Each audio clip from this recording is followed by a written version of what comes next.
Five. Good afternoon. It is 5:01. At this time, our San Ysidro School District Governing Board agenda for today, November 7th, 2024. That's Mike Elementary Auditorium on 1885 Avenue in San Ysidro. So I call to order, I call to order at this time, 5:01. And Dr. Carter, please do the roll call. Thank you, Madam President, and good evening, everyone. Welcome to our governing board meeting. Agenda item number 2, roll call. We begin with Board President Irene Lopez. Present. Board Vice President Zenaida Rosario. Present. Board Clerk Antonio Martinez. Present. Board Member Rudy Lopez. Here. And our board member Rosalia Perez-Sigue had a different commitment this evening. So, Madam President, we have a quorum of 4. Number 3 is agenda. Any corrections or additions to the agenda? Approve the agenda for the meeting. Madam- There is no corrections. No corrections from my end, Madam President. I'd like to make a motion to approve the agenda as is. Thank you. I second. William Martinez makes a motion. Another Rosario seconds it. Can I have your vote? Aye. Aye. Aye. That's 4-0. 4 is public comment communications on closed items. There is none. So we are now on 5, governing board recess to closed session. We are now closing at 5:03. I'll make the motion, Madam, to recess at 5:03 p.m. And we'll be discussing 5.1 Government Code Section 54957.6 Conference with Labor Negotiators, 5.2 Government Code Section 54957, and 5.3 Conference with Legal Counsel Anticipated Litigation at 5:03. That's my motion. A second. Okay, and I can make the motion tonight. Seconds it. Yeah, all in favor? Aye. Aye. And we are now closed session. Thank you.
Okay, we are live. Good evening. We are back from closed session. And there is no reporting out, no action taken at this time. And for right now at 6:22. And Mrs. Rosario will be doing the roll call. Mrs. Irene Lopez, Present. Mr. Antonio Martinez, Present. Mr. Rudy Lopez, Here. Mrs. Rosalia Palisade had another commitment this year, and I'm here. Dr. Gina Pot, here. Here. We're all, You do have a form. Do have a. Thank you. Number 8 is a flag salute, and we have Robin Mueller, the 6th grader at Smudge Elementary School.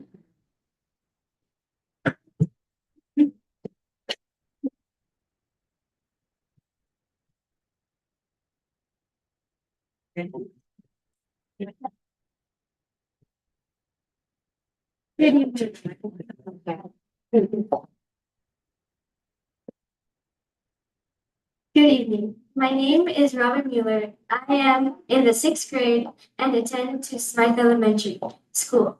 Please stand for the Pledge of Allegiance. Put your right hand over your heart. Ready? Begin. I pledge allegiance to the flag of the United States of America and to the republic for which it stands, one nation under God, indivisible, with liberty and justice for all. You may be seated. Thank you. Thank you.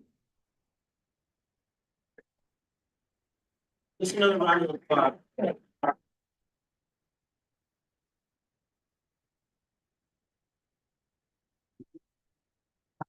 Now we're on section 9, board recognition, distinguished champions. Thank you, Board President, Board Members, Superintendent Cabinet, members of our audience. I now would love to introduce our interim principal for Smythe Elementary, Ms. Cologne. Thank you. Well, good evening, Board President, Vice President, Board members.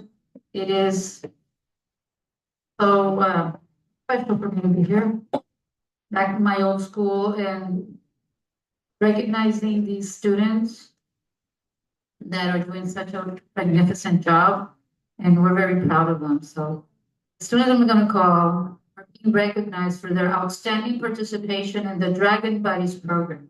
This program, 5th and 6th grade students and special day class students get to know each other, establish friendships, create mentors, mentees, and create a community of students to support each other. Then these 3 students have demonstrated leadership, empathy, and kindness. So I would like to call first up Robin Mueller.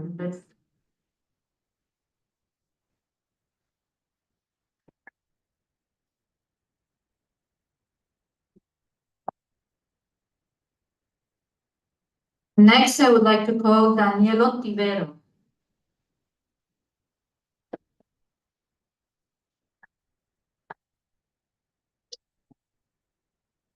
And then I want to call Lex Corona.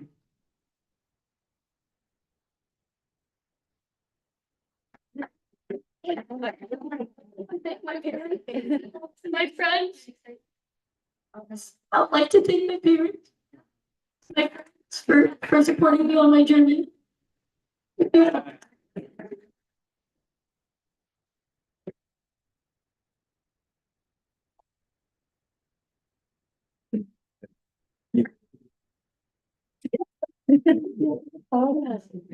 No, no.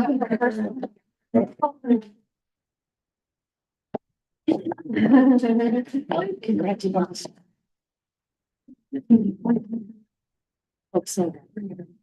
Let's look together.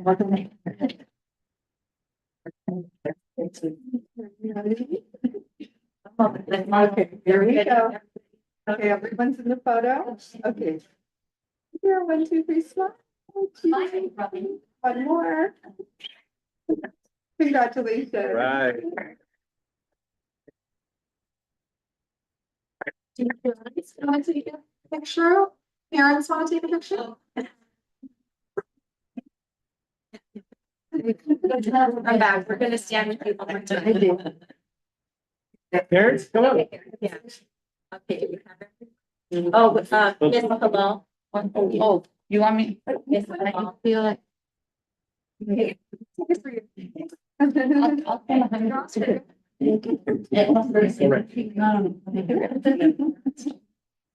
the other parents want to come in and we can take their photo? Do you want to join us? Yeah, come on up. Come on up.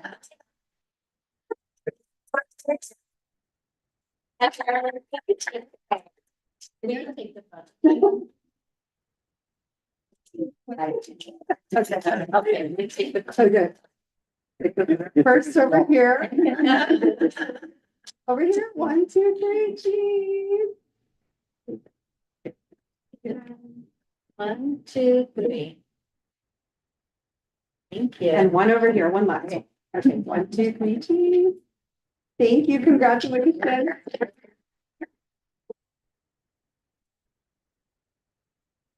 you. Thank you.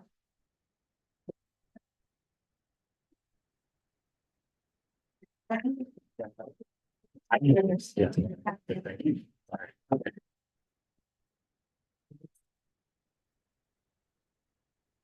Our next distinguished champions are 3 teachers from SMILE that were chosen by Dr. Bravo because they enhance student achievement across all demographics, mainly focusing on accelerated learning for English learners and students with disabilities. And the first one I'm going to call is Mr. David Salazar, but I don't think he's here. Mr. Salazar is an outstanding teacher and he took the challenge of taking 6th grade this year. So that's that's why Dr. Bravo wanted to give him this award because he's doing an outstanding job in 6th grade. Our next teacher is Mrs. Jasmine Vega. And Ms. Jasmine Vega is a dual language teacher and she actually volunteered to have a combo class. So that's why we're recognizing her. So is Ms. Jasmine Vega here? And our third teacher is an excellent, caring, loving, kind teacher that teaches special day class. And this is Marisela Cali.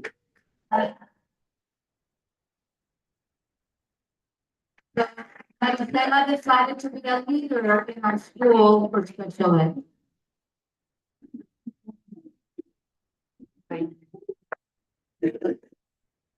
That's my daughter. Yeah. She is. I'll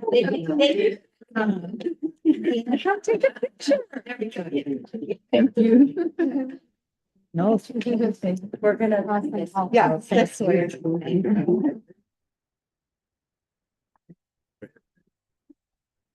Hi. Mr. Chairman, you want to stand?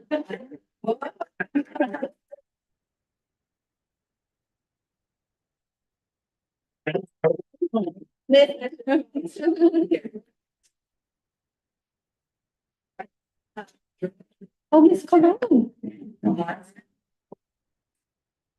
Okay, is that everybody? Miss Cologne. Okay. Oh, yeah, we'll eat it out. Yeah. I'll follow you.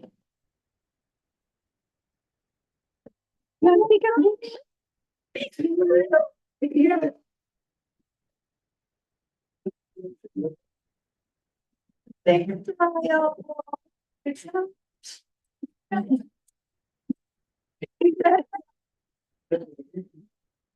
Okay, that's All right. But your mom's phone, what? Oh, Your mom? Or dad's phone, what is it? 1, 2. All right, hold on. Right here? Got a bunch. I don't know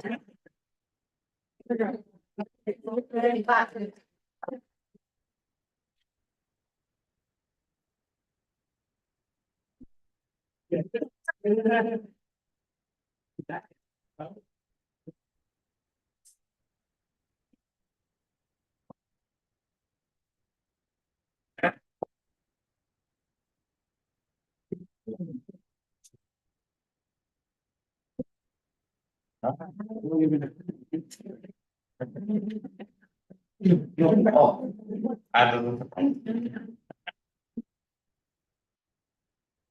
just want to take a moment. I didn't make this announcement, but I know it's very important.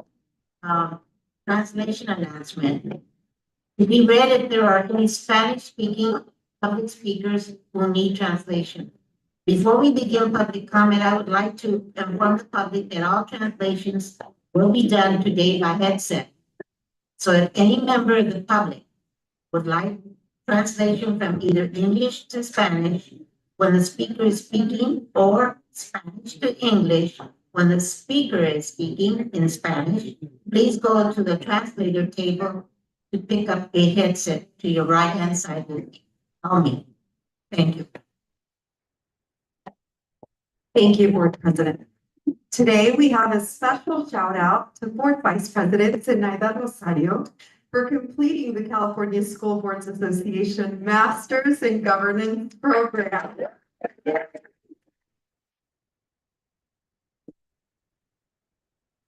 This accomplishment highlights her dedication to enhancing the governance skills and commitment to the success of our educational community. The CSBA's Masters in Governance program is designed to provide local education leaders with essential knowledge and tools to build strong, effective governance frameworks. Through rigorous coursework, including pre-course assignments and full-day sessions, participants gain expertise in areas critical to school governance. These courses cover foundational governance principles, policy and judicial review, student achievement, school finance, human resources, community relations, and advocacy. Completing all 5 modules not only strengthens governance skills, but also supports the overall mission of advancing educational excellence. Vice President Rosario's commitment to this program is a testament of her leadership and dedication to our students, staff, and community. Congratulations.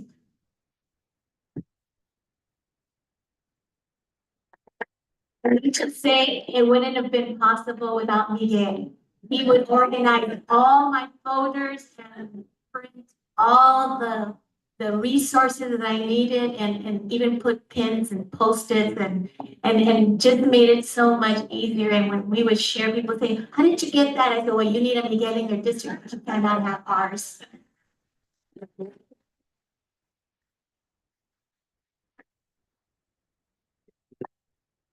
And we have a former CSBA leader Thank from the you. state of California, Martini.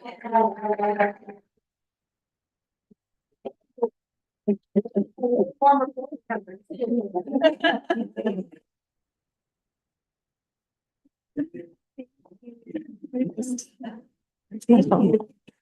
This was harder than my master's. It's a lot, but I am thankful and for all the support from everyone.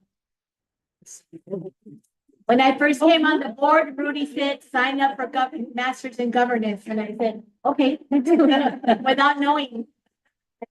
I didn't get powered. Thank you. It's Christina. Okay. 1, 2, 3. Okay. Not individual tracks. Oh.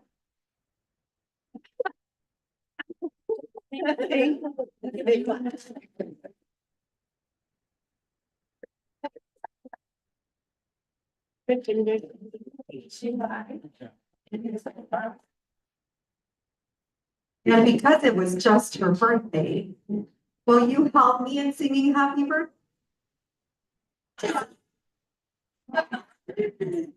Here we go. Happy birthday to you. Happy birthday to you. Happy birthday. Happy birthday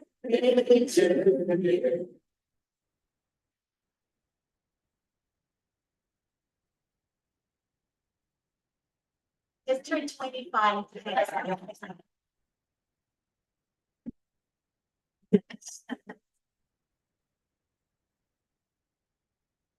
All right, so now we're on number 10, public comment, communications, and open session item.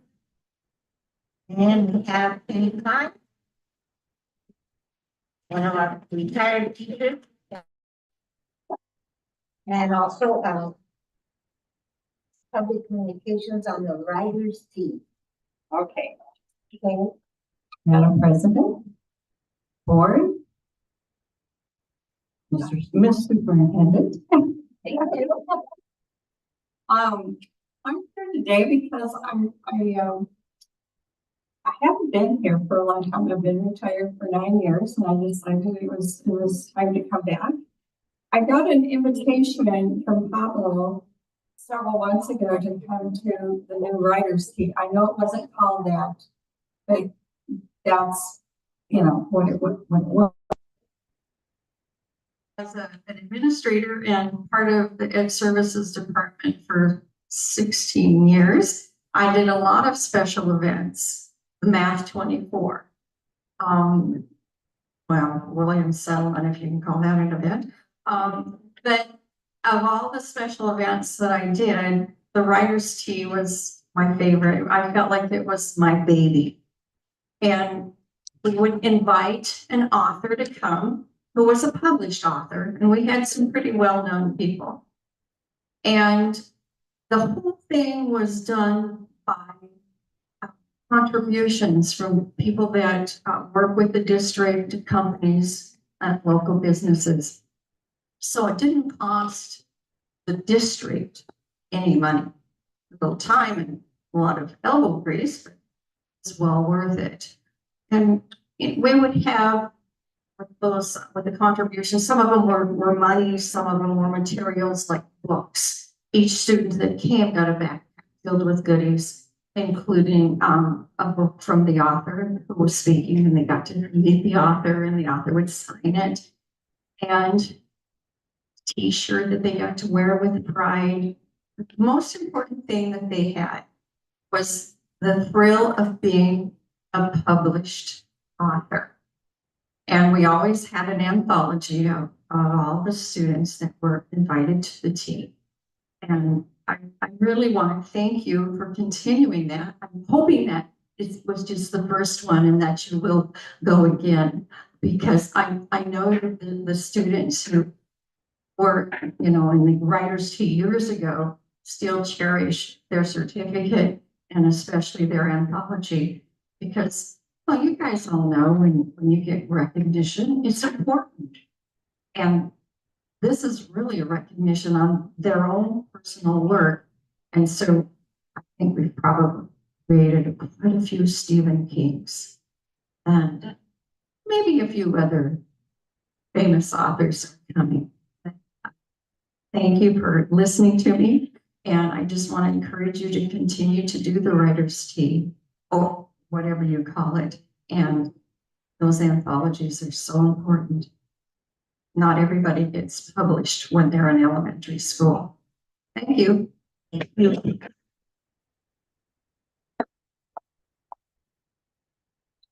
Next is Melanie Miller, retired teacher and a substitute, also now. He's also here regarding the Writers' Tea program, Read Aloud. Yeah. Okay. Good evening to Superintendent, Madam Superintendent, and the board members. I am a proud retired San Ysidro employee. I think I worked in every school in the district and came back and did some of your federal monitoring programs, some of those lovely events that you have too. And but my greatest joy, I think, is when I get to come back now and see former students. If you don't mind, I'm going to turn my back to you for a second, because when I do come back, I love going to events where I actually somebody comes up to me and goes, "You're Mrs. Miller." And I go, "Oh, yeah, you recognize me," because I don't think I look anything like I did, 50 years ago. And, but I'm so happy to come here and know that the students of San Ysidro are doing well. And one of the reasons I think they're doing well is because we used to all participate in this program. I'm wearing a t-shirt called California Young Reader Medal. And I have been the chair of this statewide program for the last 10 years. I'm going to be resigning, I guess you'd say, or giving up my opportunity to somebody else. But what's great about this program is that the students get to read and be read to them books from different categories. And of course, the primary children get to read a primary or get read a primary. The 5 books that are nominated talk about democracy. They get to choose the book that they believe is the best book. Okay, there are 5 categories. So we have a category for picture books for older readers. There's a category for the intermediate students who are actually reading chapter books.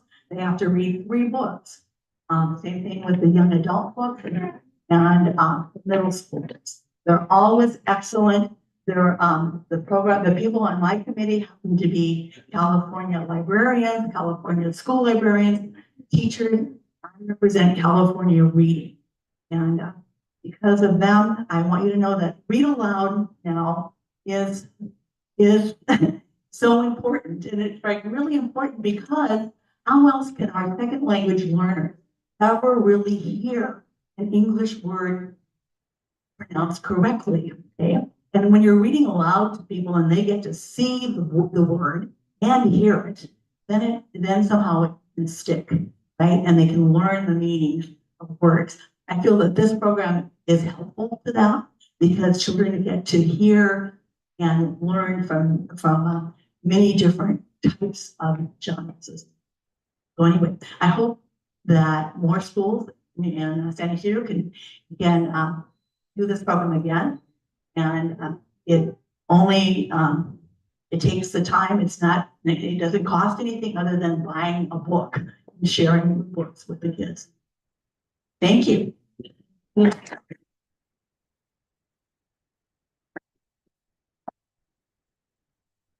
So now we have science.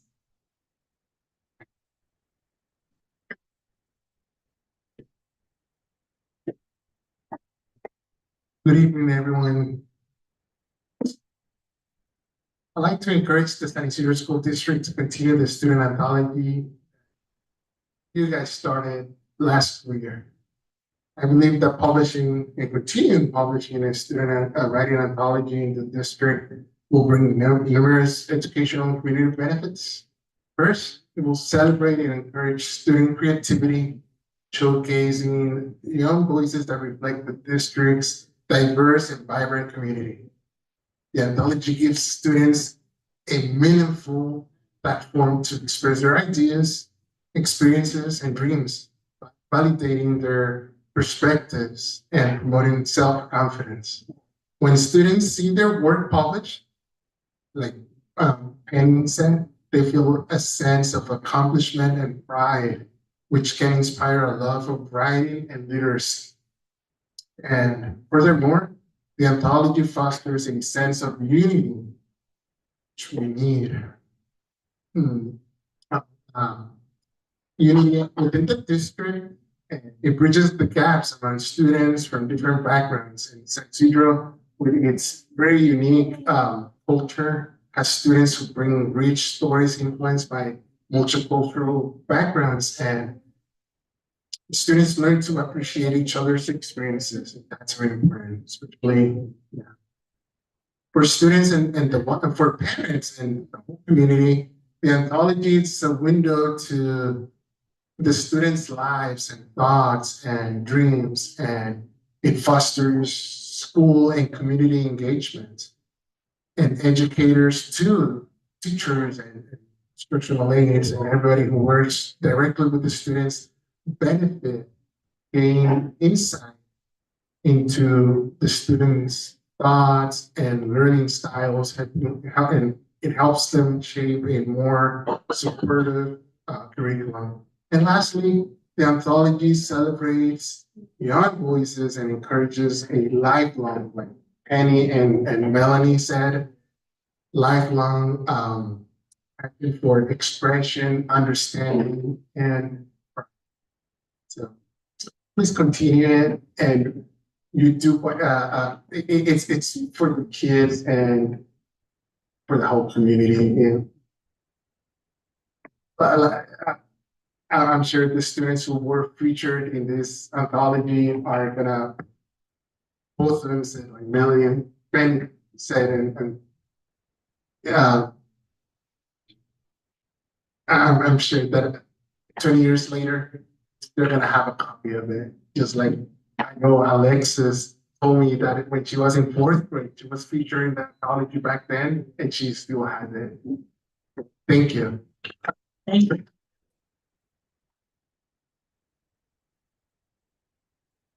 Next, we have in me.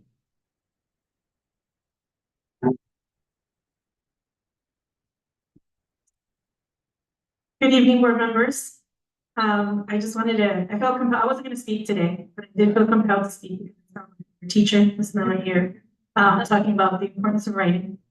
And I have to say that before we had the writers' tea, Ms. Miller took me to the Ysidro County Office of Education Writers Competition.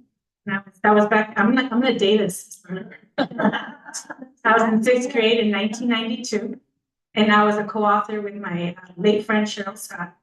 And I think that I always enjoyed writing, but I was never confident in my writing until I knew that I had something to show others, and that I knew I was able to do this with my friend.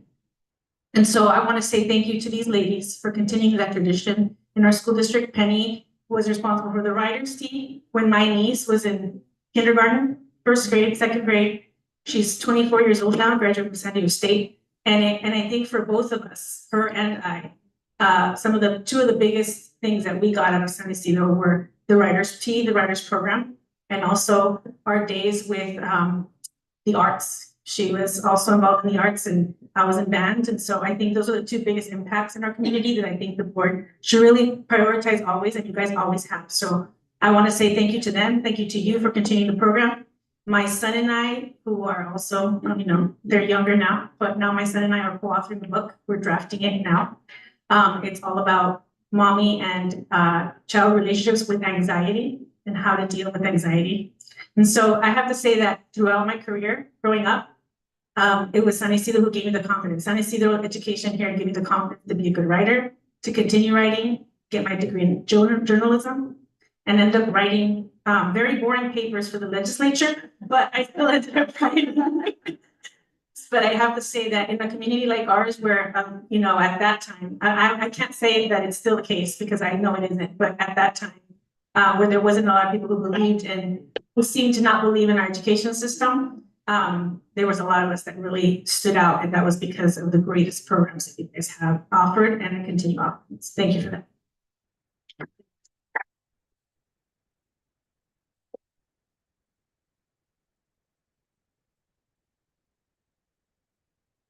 So now we're on number 11, items from the board and the superintendent. You want to go first, Judy? Sure. It's always a pleasure to be here at SMITE, where I say it all started for me. Thank you, Ms. Colon, for taking care of the school in Dr. Brown's absence, and thank you, Ms. Sylvia, for taking care of them always. I'm gonna just keep it at that because I feel I'm gonna have to speak about something next week, so I'll cede my time to the rest of the Thank you, and thank you, Sunny. Good evening and thank you, Ms. Colon.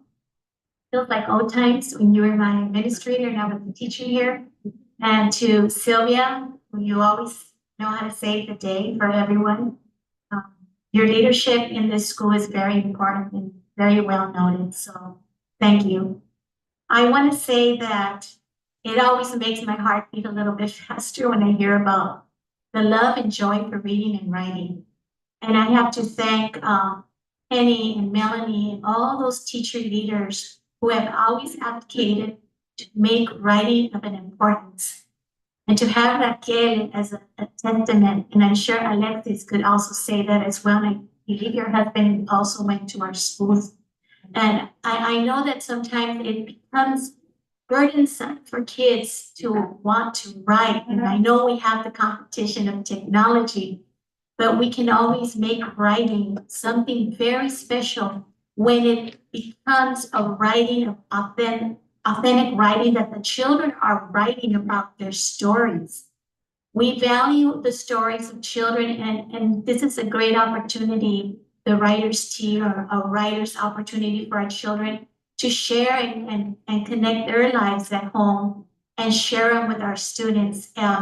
It is the greatest testament to really validating them as people, them as part of our school districts, and as part of the fact that they can become, and they are writers. And through the years, I know that many adults that have been at our districts before will say it's because I had those opportunities given to me at school. The Writers' Tea is one of the greatest avenues for us to highlight the talents of all our students throughout all our district in one beautiful book. So I really know that sometimes people can say it's a lot of work and who's going to do it. And I want to say I thank Pablo because last year you did a great job executing this project. Of course, I don't know if you all know, but he is a published author over and over again. And I've learned so much about where he grew up in Sinaloa, but also his experiences growing up in Huntington Beach in north from here. And so when you read other people's stories, then you say, why not my story? Make my story important too. And I think that that's something that we can continue doing in our district, and I would like to see it. We just have to coordinate somebody to take the leadership, and teachers, this is part of what they do every day. It's just looking at student work and having the children be part of selecting what they would like to share. And then, of course, working with the editing and all the important, extras that go with writing. So I think that this is really wonderful. And reading out loud. I used to ask my former principal, Carolina Flores, who many of you know, when I asked her, how can I become a better writer? Because my first year of college, I was told I was a horrible writer and that I would never probably graduate from college. So when I walked out of that teacher's office, I said, I'm going to show her she's wrong. But I did not have that confidence when I left her office, but I wanted to prove her wrong. She said, how did you get out of high school? Especially if you went to Garfield High School in East LA. So it made me think, well, how did I get here? It made me doubt. And we should never make children doubt their capabilities and their talents, because every child can write. And we want every child to read. And the only way that happens is if we support their learning. And you become a better writer by reading. And you become a better reader by reading. It's the only way you can travel all the world without having to leave through a book. And then you want to leave and you want to go see these places in person. The California Young Readers organization, what you have done throughout all these 50 years, right? Yeah. That's called brilliance. They do all the reading beforehand of many, many books to come and finalize the list. So a teacher will only have the work of reading the books or doing group readings with older kids, or having older kids go read some of the picture books to the young children, making this collaborative in our schools. And I think I know there's a small cost, but it can't compare to the benefits of having these children reading the best of the best of the best books. And then they are going to turn around and say, I want to write a story like the one I read, like the one my teacher read, and really make a big deal about these books, because now they get to vote for the best book that will have that seal that says, this book is an awesome book. Why? Because a child said so.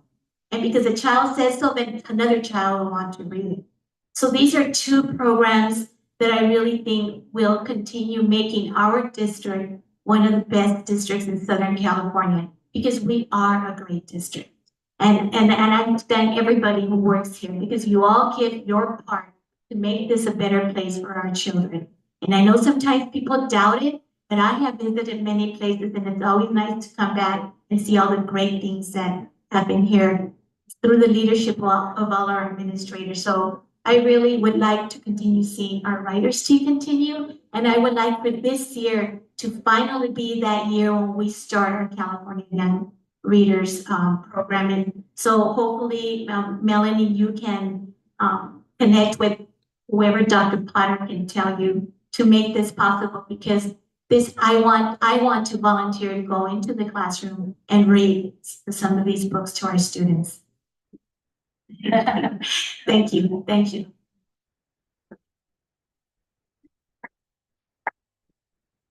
You want me to go? Okay. All right. The first thing I want to say is when I first started getting into politics, I met my dear friend Raquel Marcus Maiden, and whenever amongst elected officials, and she knows that once you reach the position, you always have that title. So I want to say, welcome, Trustee Marcus Maiden, to our meeting today. In terms of being here at Smythe, one of my favorite schools. And frankly, since I've been here, I always, whenever I think about Smythe, I always think about Mrs. Colon. I think about Sylvia. And I think about Mrs. Rosario. So, you know, I was thinking one of these days, maybe we'll change the name from Smythe to Mrs. Rosario, Mrs. Colon. I would like that. I don't want to be haunted by William Smythe. But I want to say just thank you for being here. Mrs. Lugo, thank you for being here. Mrs. Colon, thank you for your leadership. And thank you overall. I agree with the rest of my colleagues that we need to continue the writers team or whatever we want to call it. I also am very happy that Penny and Melanie are here to support that. And I also want to encourage them to see if they can help realize that as well as the other program that you mentioned. Lastly, and I'll keep my comments brief because obviously we all know there was an election two days ago. A lot of confusion as to what's next, right? But I want to ensure, and this is my commitment to everyone here, that stability and safety of not just our students, but also staff is the priority. I want everyone to feel comfortable when they come to work. I want everyone to feel comfortable when they do their job. And that's the commitment that I'm making right now, that's going to happen. So for each and every one of you that are here, thank you for what you do. Thank you for making our school district the best district, in my opinion, in the country. And our beautiful community is going to remain stable and safe. And that's my commitment to each and every one. So on that note, I just want to say thank you for all the support I received in my election. I would not be here without the love and support of community leaders. We have Carla and CSCA. We have SYEA. I love all of you. And I want to say thank you for all the support you gave. Fernanda, thank you. And on that note, I just want to say thank you and let's move forward. Thank you.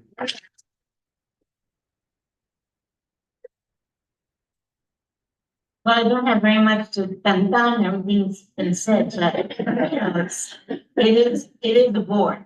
That's what we are. A board that works together, listens, and we try to resolve anything, but everything we can. I do want to thank Ms. Colon and Sylvia for being here and hosting us. I also want to say hello and thank you for all of our directors, principals, administration, assistant principals, a lot of special ed family, it's in the back there. Never forget them. Also, let them know that I went to the mini conference and it's so rewarding to be in one of the classes where our district talked about what we've done. Mr. Luis Ramos was in there with his resource teachers and how the other school districts were asking how we did it with the ESL and the funding. So it was very interesting to hear how they explain our programs and interesting to have different school districts that were small and big really felt honored to hear what they had as far as their work that they've done, and it was a very well presentation. And I got to hear what they asked about. Well, there was a comment from one of the teachers of another school district that said that it's very hard for them to do the job of a psychologist or social worker. Well, then I put in my 2 cents and said, your district is very big. Our district is a small one. But you know what? The kids need to have social workers and psychologists.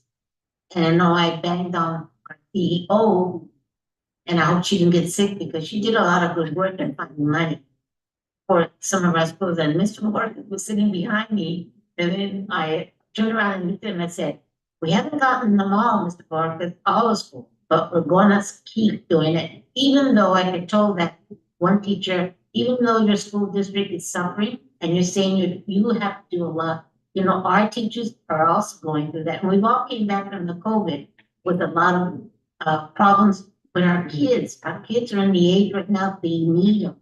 And I want to see it done. I don't know if I'll remain on the board, but I would like to see it come true.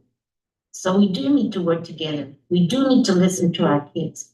And reading is one of the very important, more important, to be able to teach them that they can read and learn, but at the same time, a lot of their problems can be resolved by that. It clears your mind. It gives them, I think, a way of finding a way out to make their lives better. It's not only that. I want to see, and I know it's a big dream for me, but I want to see programs like a band for our middle school, dancing, art, drama. We used to have beautiful. It's something that they never forgot, and it opened their minds. And some of them became professional. And I'd like to see that for our community again to come back. So it's working together and finding, and I know that we've been cut, like I told that one teacher, the governor didn't help us any by cutting all the funding, but you know what? We need to have that. It's not no more excessive choices. Systemic is sad now. It has to be done. We have to do it. But I want to thank the teachers, everyone who's involved with the schools, who go over and beyond, working and guiding our kids. That's important. And that's what a family does. Family working together. I know that we'll become even bigger and stronger. And I want to see anything I would like to see at our library. It has a lot of history of what San Ysidro used to be. Little town with no markings of coming across the border. It's interesting to see that. And I'd like to see another person is Mr. Medina, who wrote the history of San Ysidro. He wrote a book, and I know that he's been at the San Ysidro Library, but I went to several of those presentations, and they have a lot of authors that come from outside. They come, and I think our kids need it. And that's one thing I know that Melanie and Penny can do a lot of that, to bring that back. I think it's real important. So working together, we have a lot of ideas to bring, a lot of things. But at the same time, let's keep being who we are and not let anybody, try to change our ways and try to change what we've gained. It's a lot of good work, a lot of hard work, but we made them see. And I felt good at the meeting when they said, actually, it wasn't that way before, but you guys have really done a lot of good things. And I said, yeah, because we're a family. I said, it's very important. So I wanted to thank also, Mr. Ramos is in here, but I wanted to thank the whole group that gave the presentation. Very good presentation. A lot of good resource came out. Also, I'd like to thank Dr. Potter because she brought a lot of things in her ideas and bringing a lot of help with Mary. I want to thank them, and we continue to support you in any way and stay together as a family should. Thank you. Madam President, can I just say one more thing? And I'll be brief. Our 3 bonds looks like they passed, so. Yes. I'd like to request, once the vote count is over, we're gonna build a new school, hopefully, and I'm looking forward to it.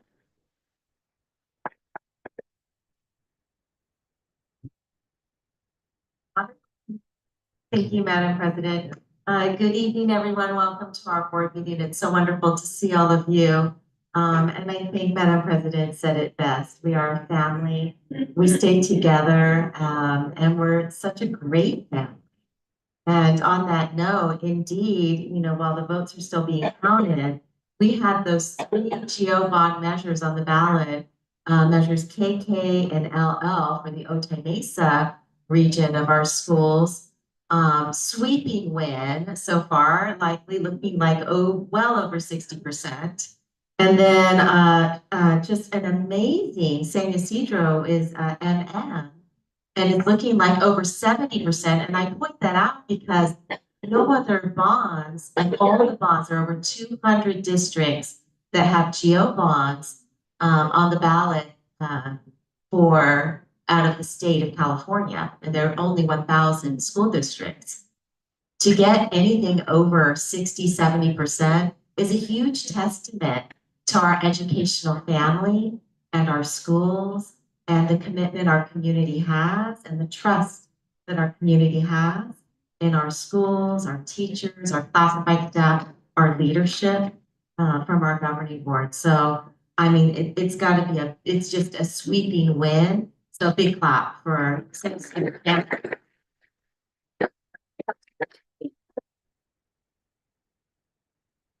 Also want to thank the San Ysidro Women's Club. They're hosting the 24th annual Teddy Bears for Kids event at San Ysidro Middle School. This event is going to be on December 13th, so mark your calendars. December 13th, 2:30 to 4:30. If you want to come out and volunteer and help us. Our very own Miss Christina Nzunza is also part of the San Ysidro Women's Club, along with, I believe, both our Madam President, Irene Lopez, and Miss Zenaida Rosario. And Miss Pretzer, everybody who is part of this stuff, just raise your hand so I don't miss anybody. There we go. So let's give them a round of applause. 24th annual Teddy Bear coming on December 13th. Had the absolute honor out of 43 superintendents in the county of San Diego, 11 of us were chosen to be a part of the Classrooms of the Future Soup Tank presentation. I don't like Shark Tank, but Soup Tank. Anyway, I know. Anyway, I had the great opportunity to represent San Ysidro School District. And I'm so excited to share that the team that I was on with 3 other superintendents, we were able to secure 6 sponsors to host for 200 sixth graders, 50 sixth graders at each of the 4 districts, what we're going to host as the first ever annual in the County of San Diego Global Goals Forum for the United Nations Global Goals. And one of the sponsors was the Balboa Park Fleet Science Museum. They have given us their venue, the IMAX Theater and all, to host the Global Goals Forum.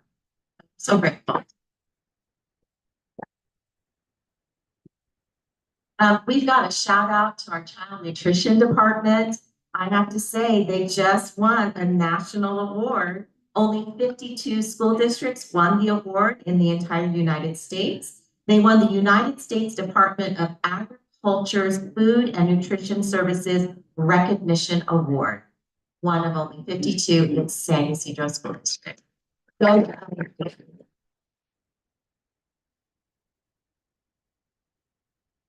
Also, it was such an honor to go to the San Ysidro County Library 100-year anniversary. Raise your hand if you had the opportunity to go to this beautiful event. Yes, the San Ysidro High School mariachis were there. It was phenomenal. My gosh, so 100 years. The library manager, she's just lovely, Elaine Sinsuan. And the fact that our community has had a library for 100 years is truly remarkable. And it makes me think of our amazing retired teachers and administrator, Penny and Melanie, and Pablo and Zenaida Rosario, our board member, who really honor and understand the critical importance of reading and writing for our students and their lifelong success. So all of that is part of our community. Thank you very much. Okay. Yeah, to the library. Know if Mr. Lewis is in the house. Is Mr. Lewis in the house, our Director of Technology? But his team's in the house.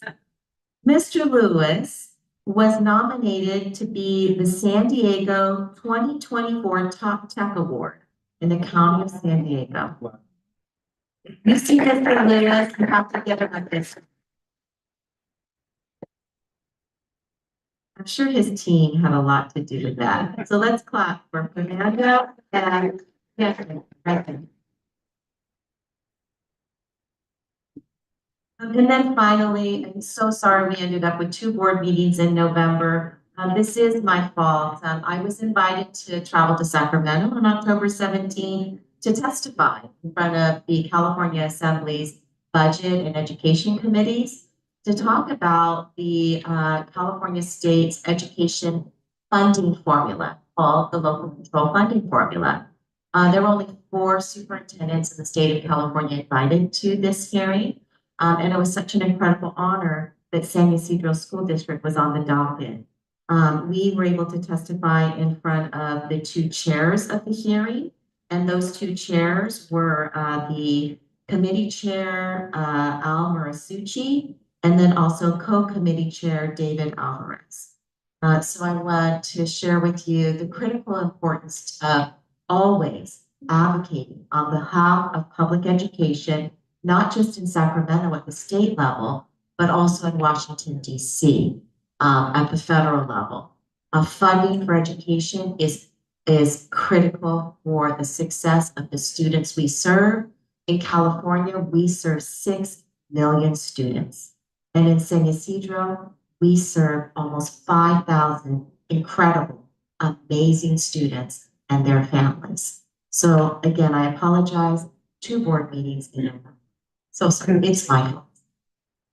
Anyway, thank you, everyone. And I'll end here. Raquel Maiden, one of the youngest board members to ever serve in the county of San Diego. The youngest. I was the second youngest, but she's the youngest. The youngest. Right there, board member from right here, San Ysidro School District, who went all the way to Sacramento and became the California School Boards Association lead for all of the regional reps across San Diego, across California, training all the reps to support every board member in the entire state of California. For you to be here with your husband, thank you for being here representing our school district. And then, of course, final is that we were fortunate and blessed to have some remarkable people running for our governing board. I see one of them in the back, Mr. DeCirio. Thank you for running for our governing board. It's just an incredible honor that we know that we have Mr. Martinez, right? A steadfast leader, an incredible leader who will remain with our district. So thank you so much, and please.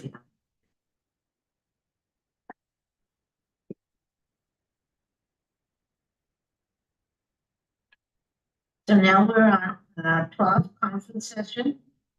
12.1.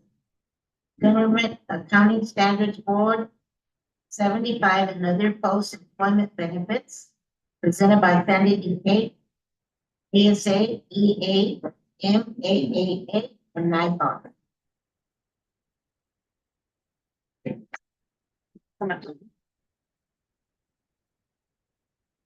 Hello, and thank you to the board for having me here tonight. As mentioned, I'm Sandy from NIPOC Consulting, and today I'll be giving a brief presentation on the Government Accounting Standards Board accounting results for the district's retiree healthcare plan, otherwise known as an OPEB plan, kind of interchangeable. I do have a brief presentation prepared, but feel free to jump in with any questions or comments that could come up along the way. Okay, so to start us off, we have a little bit of an agenda here. I'll start by going over our process, which includes changes since the prior year, summary of the plan participants, assumptions, methods, and premiums used in the valuation. And then I'll move on to the results, which will include projected benefit payments related to this benefit and a summary of all the various GASB liabilities. Starting off here, we have an overview of our valuation process. Just to set the stage, the fiscal 2024 valuation was a full valuation year, which means that we updated census data and completed a more comprehensive valuation. This is required every other year, and in those in-between years, GASB allows for an interim valuation or a more simplified roll-forward approach, which will happen next year and happened last year. So it kind of goes on an every other schedule. The valuation process is ultimately the same, just a little bit more detailed in the full valuation years, which was fiscal 2024. We start by collecting all relevant data. That includes the census data, information on the plan benefit, premium rates, and we take all of that data and program it into our actuarial valuation software, which develops a set of projected benefit payments related to the retiree healthcare plan for all future years. We then discount those benefit payments back to the measurement date, and we then allocate that present value between the various GASB liabilities. So moving on, I'll go over the changes since fiscal 2023. As mentioned, this is a full valuation year. We did use a measurement date of June 30, 2023. So a year look back on fiscal year end. And we reflected no plan changes since fiscal 2023, just because there weren't to reflect. We updated the census data for fiscal 2024. And then we also updated a whole bunch of relevant information, the premiums and healthcare costs. We updated them to the most recent premiums, and we also updated how we expect premiums to move in the future using our medical trend assumption, so healthcare inflation. And then we made a number of other assumption updates. We updated the discount rate from 4.09 to 4.13. We also updated the retirement, termination, and salary scale assumptions to be consistent with the most recent CalPERS and CalSTRS pension plan valuations, just for consistency between retiree healthcare and pension. We updated our plan election assumption that we assume that active employees will elect plans at retirement. And we made all these assumption updates mainly because it was at full valuation year, so we do have a very comprehensive valuation to do. Next year for the interim year, the list of updates is a little bit shorter just because you take that simplified roll forward approach. Moving on, we have a summary of plan participants. And for fiscal 2024, we used a measurement date of June 30, 2023. So all of these counts and averages are as of June 30, 2023. We valued 502 active employees with an average age of 46 and an average service of 13. We also valued 46 retirees with an average age of 61. So this is really that underlying census that goes into the valuation. We'll use this census again next year for that simplified roll forward valuation. Moving on to our actuarial model, this is what we use to develop the costs and the liabilities. And there are a number of assumptions and benefits that go into the model, but I just wanted to touch on 4 big ones just because these are really what drives the liability. Starting on the right-hand side of the page, we have the plan benefits themselves. And we know that the district offers 100% of the retiree-only premium up until age 65, once that employee meets eligibility. This is confirmed every year with the district, and if that were to change, we would kind of make an update in our software and develop a new liability. Moving to the left-hand side of the page, we have 2 big assumptions that I wanted to touch on. First is our healthcare trend. This is essentially medical inflation, or how much we expect premiums to increase in the future. We expect premiums to increase at a rate of 8% per year starting, and then trending down to an ultimate rate of 4.5%. So you can tell this is much higher than regular inflation and is pretty meaningful when it comes to developing that liability each year. I do have a question with that. How do you come up with those initial numbers? Sure, great question. We study this assumption every single year. We develop an assumption separate for each state, and we use a ton of surveys to come up with all those numbers. So that ultimate rate of 4.5% is kind of where it all converges at way down the line. That initial rate we base on more recent data. So we take into account how premiums have actually moved in recent years, and then studies we know that could be coming up. And one of the bigger drivers of that 8% is actually some specialty prescription drugs that are coming up that have led to much higher medical costs, and it's all baked into the premiums. So some things like that we know can't hold for the future, like 8% inflation on premium rates wouldn't be able to hold. So eventually it has to reach a nice comfortable rate of 4.5%, which is still pretty high compared to regular inflation. But that's kind of the idea behind this trend assumption. It is something that we have a whole team that studies each year, and especially for California, because it's so unique, we have a whole separate assumption developed for California because we find that their premiums kind of move very differently than the rest of the country. Okay. Last assumption here is the discount rate. This one's pretty meaningful in the development of the liability itself. It is 4.13 for the valuation this year, and it works inversely with the liability. So higher discount rate, lower liability, and it changes each year based off of the bond market, meaning it can be pretty volatile. We've been living in this 4% range, I'll say, for about 3 years, but before that, it was almost 2%. So something to keep in mind that it could change and it could be very meaningful when it comes to your liability development, especially in recent days where the Federal Reserve is making changes to the rates. This could be something to watch out for in the future. Last little introduction slide here, we have our 2024 premiums.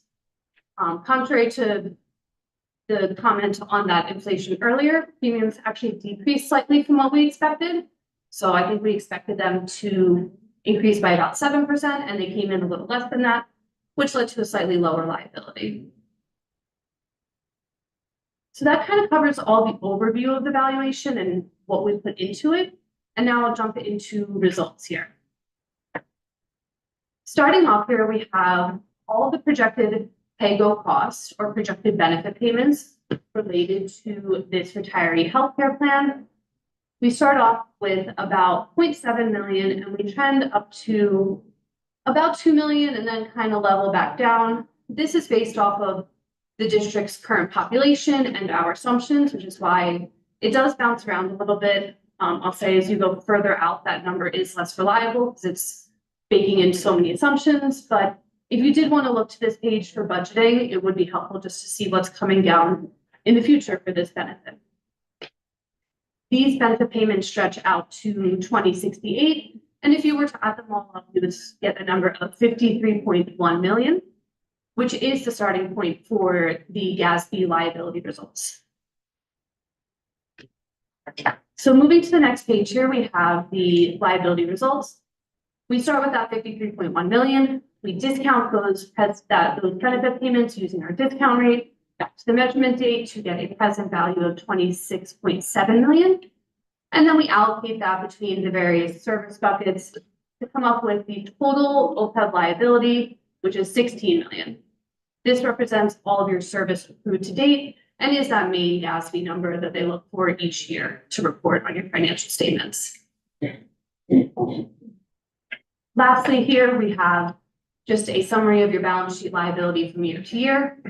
We have that total OPEB liability of 16 million, which is slightly lower than the prior year liability, which was 16.5 million. We know that the district does not have like a dedicated OPEB trust, so that's why the total OPEB liability is just equal to the net OPEB liability, and just something to see for comparison from year to year. That does cover what I had. Just one more note is that there is a full-blown detailed report that kind of backs up all these numbers if there were any questions or if you wanted me to go into more detail. And I'm not sure if the question is for you or for our CEO. I was just curious, the OPEB trust. An OPEB trust, we just didn't fund it. Yes. So we do have one. Okay. I just wanted to make sure, yeah, we don't have money to put it in, but we opened one. Okay, good to know. So And we took the first step. great. We'll keep an eye on that. We'll monitor that. And if it does start to become funded, then we will definitely make sure to kind of include that in evaluation because it does kind of change some of the reporting a little bit. So good to know. Any other questions or comments? Thank you so much. Thank you.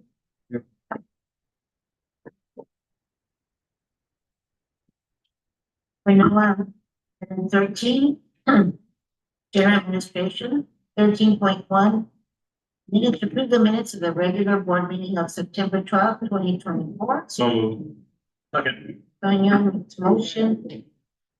Local seconds, and have your roll. Aye. Aye, passes 4-0. 13.2, organizational meeting, approved Thursday, December 19, 2024 at 5 p.m. in the multicultural complex at San Ysidro Middle School as the date, time, and place for annual organizational meeting of the governing board for education code section 35143. So moved. The second. Tony makes a motion. Snyder, Snyder seconds, all in favor? Aye. Aye, passes 4-0. 13.3, gas 75, statement in OPEB report for fiscal year 23-24. Information item only. That's what it is.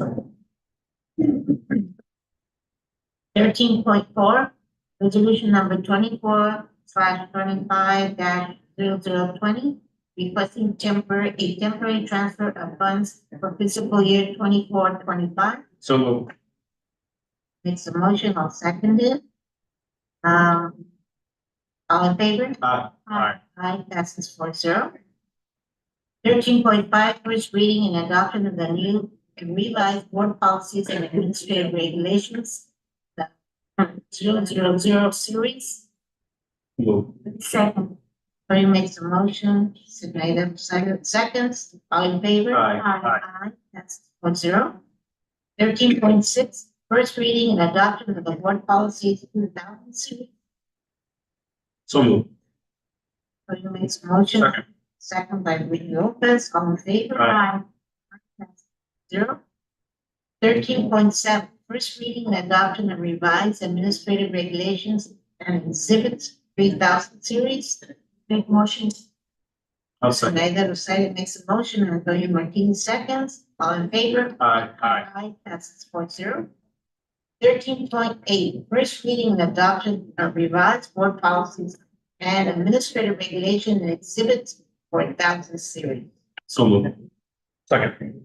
So he makes a motion, we go to second, favor? Aye. Aye, passes 4-0.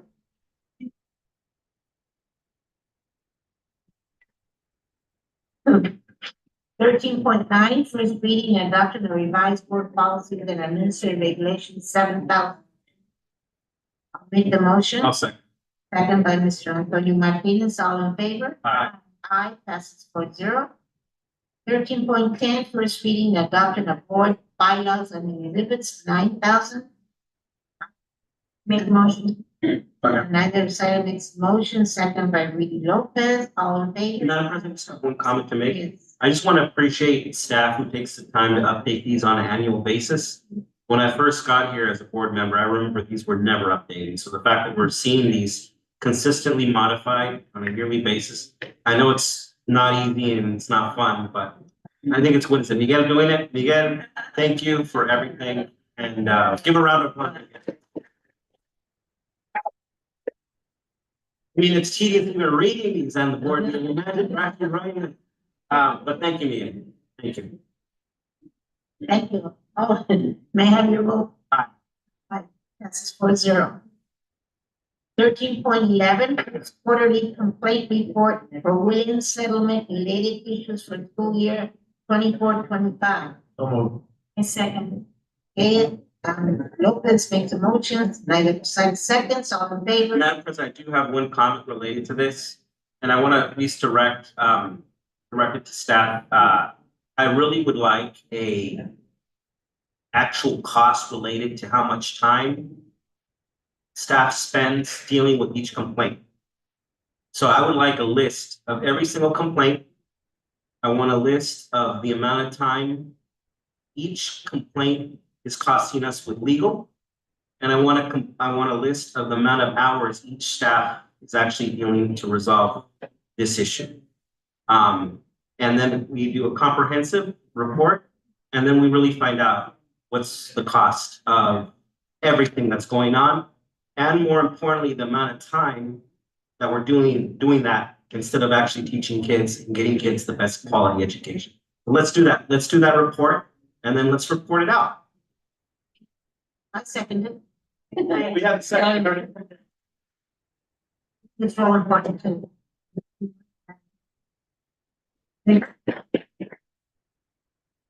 So do that for zero. No, we vote. You vote. Okay, take it. Aye. All right, that's 4-0. 13.12, approve revised substitute salary schedule. Second, okay, Rudy makes the motion, Snyder signs seconds, all in favor? Aye. Aye. Passes 4-0. Article 14, consent calendar. All items approved are adopted by one single motion. There will be no discussion of these items prior to consideration of the motion. Unless a member of the board superintendent requests that any such item be removed from the consent calendar and voted on separately. So moved. Second. No rules from my end, Madam President. None. None? Okay. So, the vote, I have your vote. Aye. Aye. Aye, passes 4-0. And Before we adjourn, we can go back. yes, we will be, I'll make the motion to, go back. to recess it back in closed session at 7:30. I'll make that motion. Secondly. And we're all in agreement, Aye. Aye. Well, I thought we were done, so aye. 4-0. So we are, okay. We go back into the closed session. We'll see you all next week.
our life.